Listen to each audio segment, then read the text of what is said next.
नमस्कार। आज हम चर्चा कर रहे हैं कि सेशन न्यायालय यानी ट्रायल कोर्ट में किस तरह से विचारण या ट्रायल चलता है और उसकी प्रक्रिया क्या है।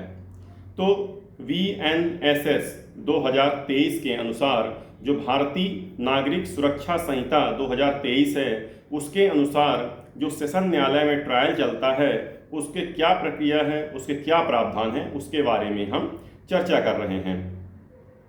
तो जो VNSS है यानी भारतीय नागरिक सुरक्षा संहिता, उसकी धारा 248 से लेकर के 260 तक सेशन न्यायालय में ट्रायल के बारे में बताया गया है। सेशन न्यायालय में दो तरह के केस ट्रायल के लिए आते हैं। पहला वो होता है जो धारा 232 के तहत मजिस्ट्रेट के द्वारा सेशन न्यायालय में भेजा गया केस या मजिस्ट्रेट के द्वारा सेशन न्यायालय को सुपुर्द किया गया केस होता है। दूसरा वह केस होता है जो धारा 222 के 2 के तहत पब्लिक प्रोसिक्यूटर के आवेदन पे सेशन न्यायालय के द्वारा संज्ञान लिया जाता है। तो दो प्रकार के मामले जो हैं उनमें सेशन न्यायालय में ट्रायल होता है। अब हम समझते हैं कि ट्रायल की प्रक्रिया क्या होती है, इसकी प्रोसेस क्या होती है। सबसे पहले धारा 248 के तहत जो लोक अभियोजक होता है पब्लिक प्रोसिक्यूटर, वह मामले का संचालन करता है। मामले का क्या करेगा? संचालन करेगा पब्लिक प्रोसिक्यूटर, या मामले के बारे में बताएगा जज साहब के सामने। इसके बाद धारा 249 के तहत जो अभियोजन पक्ष है वह मामले के कथन का आरंभ करेगा। इसमें क्या होता है कि जिस पे आरोप लगाया गया है वह या जिसको हम बोलते हैं अभियुक्त न्यायालय के समक्ष उपस्थित होगा और उसको बताया जाएगा कि तुम्हारे ऊपर ये आरोप लगाया गया है। अब धारा 250 के तहत डिस्चार्ज का मैटर आता है। इसमें यह होता है कि जो सेशन न्यायालय के न्यायाधीश को रिकॉर्ड और डॉक्यूमेंट के परीक्षण करने के बाद यदि लगता है कि यह मामला आगे बढ़ाने लायक नहीं है तो मामले को वहीं पे डिस्चार्ज कर देता है।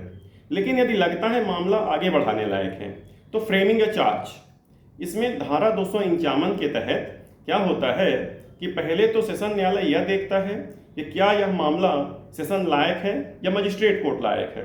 यदि मजिस्ट्रेट कोर्ट लायक रहता है तो इसे प्रथम श्रेणी न्यायिक मजिस्ट्रेट या मुख्य चीफ जुडिशियल मजिस्ट्रेट के कोर्ट में इसको भेज देता है, या फिर यदि सेशन न्यायालय में सुनने लायक रहता है तो उस मामले की सुनवाई वहीं पे शुरू कर देता है और इसमें आरोपी के ऊपर चार्ज लगाया जाता है तथा जो उसमें आरोप जिसके ऊपर सिद्ध किया गया है, जिसको अभियुक्त कहा जाता है, उसको बताया जाएगा कि तुम्हारे ऊपर ये आरोप है तथा ये चार्जेस लगाए गए हैं, और उसमें उसको पढ़ करके तथा लिखितबद्ध रूप में उपलब्ध कराया जाता है।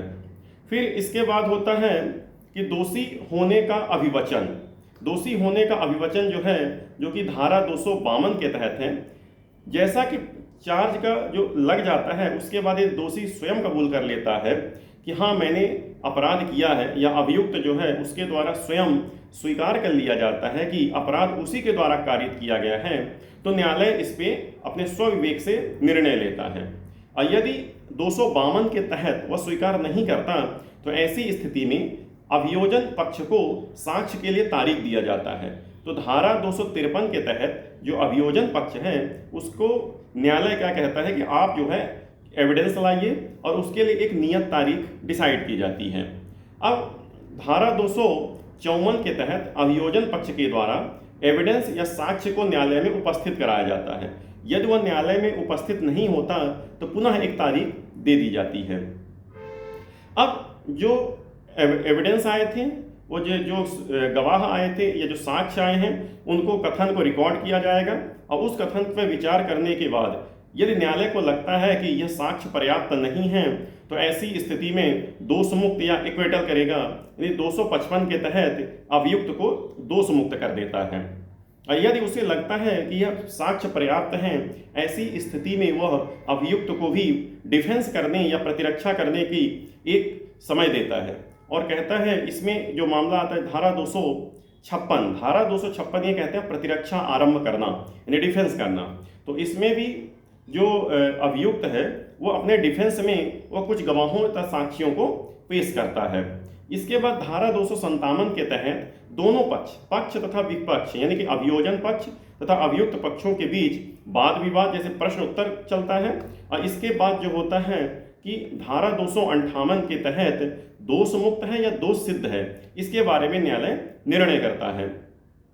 और धारा 259 के तहत पूर्ण रूप से उसे दोष सिद्ध माना जाता है, और न्यायालय जो है जो उसके अंतर्गत जो सजा का प्रावधान होगा, दंड का प्रावधान होता है, वह दंड का प्रावधान करता है और आदेश को सुनाता है।